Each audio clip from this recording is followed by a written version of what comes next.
Shit, bro, Backstreets with Coke. Getting the lanes all good. Got my boy back around for Already. It's nothing but love, but you gotta let everybody know who he is again for me, bro. Yeah, man, it's your boy David, Them Damn Mexicans, TDM Talk podcast, award-winning podcast. Hey, We do it all, man. But yeah, my name is David, Them Damn Mexicans overall. are you CEO, founder of it? I am No partner? no partner.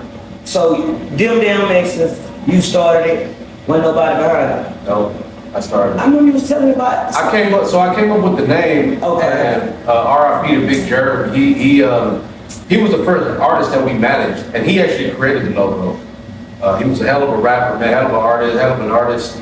Passed away, man, I want to say about 10 years ago now. 10? Yeah, we're actually in talks of doing like a documentary on his kind of like his come up. How did you pass me on my mask? Health reasons. Yeah, he was.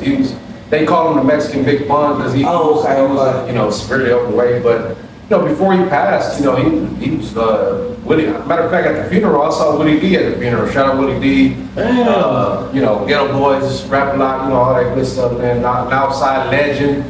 But yeah, he was rocking with some heavy hitters, Spectacular, those guys, Young Sweet. The logo, but as far as TDM, As far as it's my TDM, boy David. It was about me, man. I started it as a management company because, like I told you, we talked about this before, where I always wanted to be. That's what I was gonna call my management company because we were managing him. And then when that didn't fall through, we had a group. There was 3 guys that was rapping, and then that fell apart. And then I didn't do anything with it for about 10, 12 years, man, until about 5 years ago when I quit my job and I put my everything into this.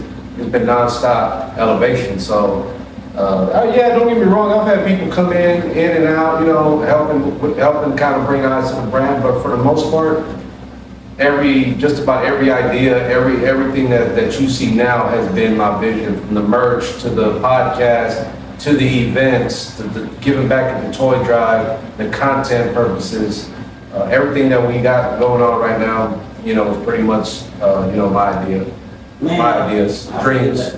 Man, TDM is definitely in the building, man. Backstreets with Coke. I gotta ask before we keep rolling into it, why did you let the management thing go? Was these artists getting on your nerves? If they just not paying out? Because I know you done, if we look on the wall over there, man, Backstreets, you done brought at least me 2 or 3 of them, and then a few of my new prior too. I think I came with Bernie Burke first. Oh, It was, you went back. yeah. With the ponytail. I was thinking of Ike and type shit, but damn. then- Okay, that's 3. Then Ike already had locked in with us Yeah. before we had, man. And then Type Shit. We brought Type Shit about a year ago now.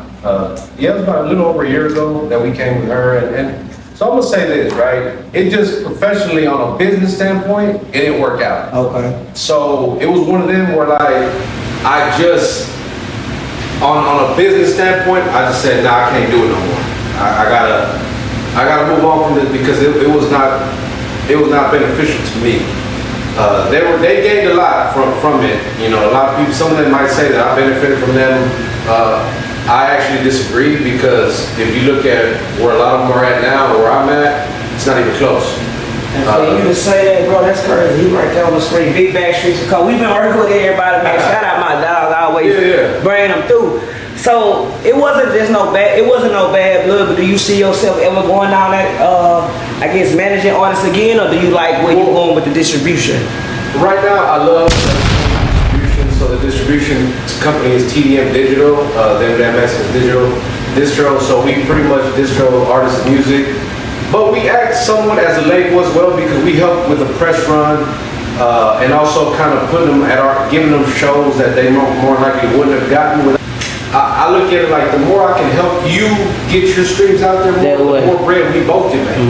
And even if it is 15, 20, whatever percentage it is, right? The more the merrier, we can all eat.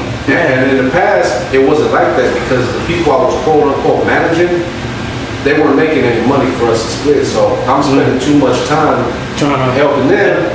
And I'm falling behind on my projects. I'm like, well, I wouldn't mind working.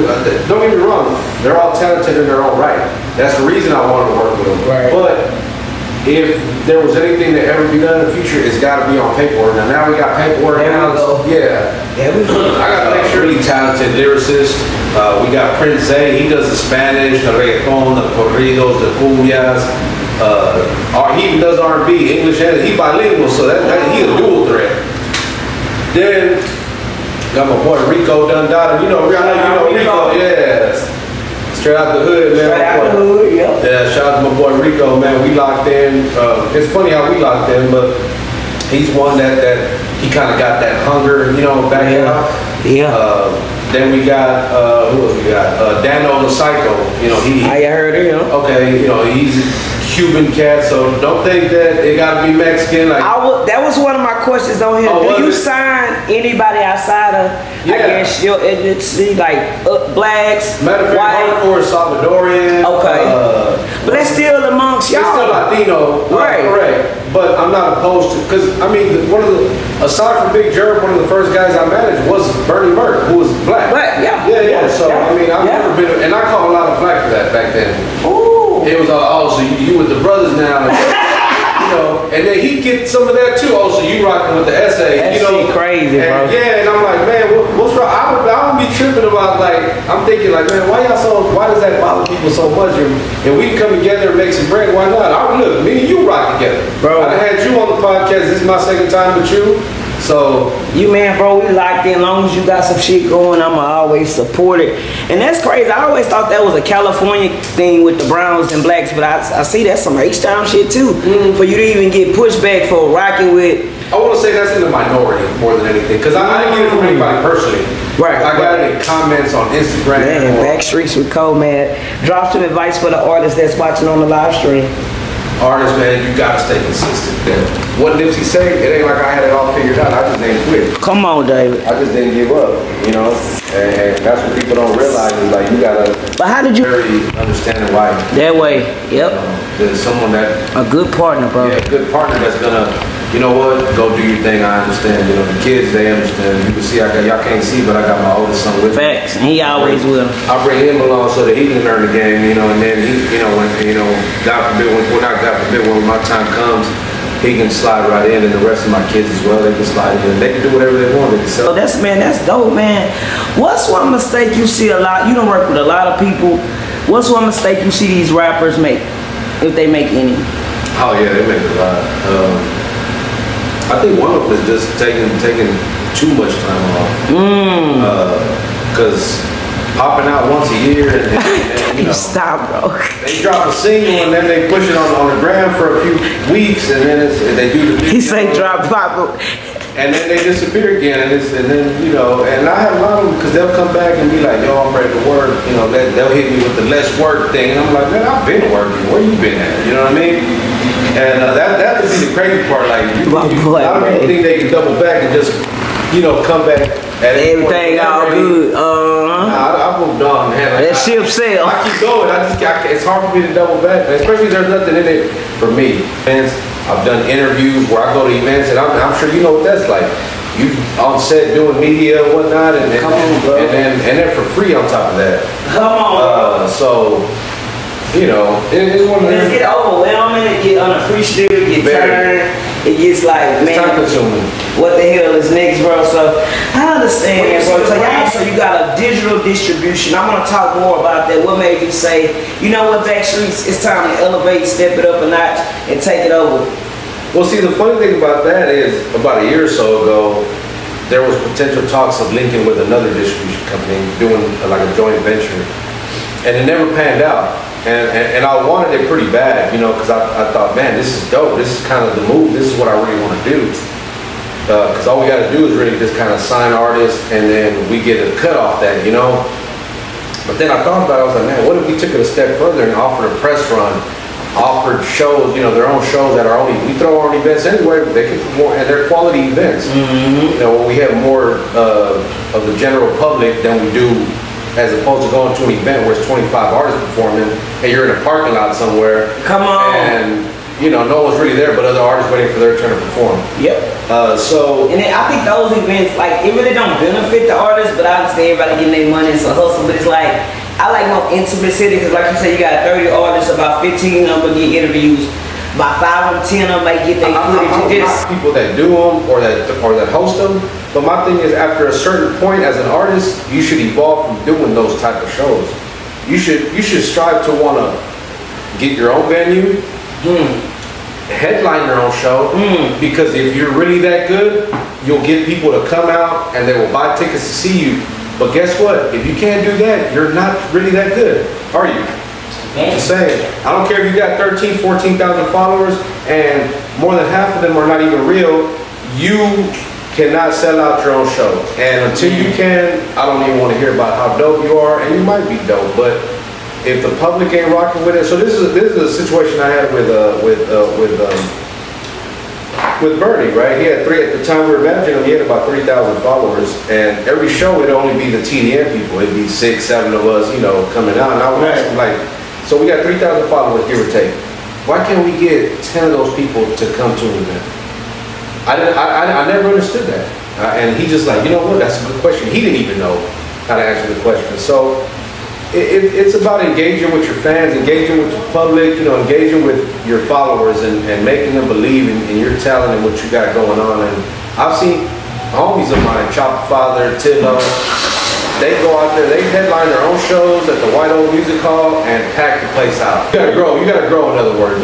same way for, cause I know it's like, damn, don't attack the artist, but same way for us is like, what's next? Okay, we start from A to B, like you say, you got the distribution. Okay, what's next for Backstreet? It's all about elevation, because you can only interview so many Bernie Merc. You know what I'm saying? Them same artists who ain't really elevating until you like, well, damn, you running yourself. But that's just me. You just go in circles, and like I said, in 5 years, the podcast has only been around for 3. So Hello. that just shows you the growth from where it was. The shirts, it started with 12 T-shirts sold out.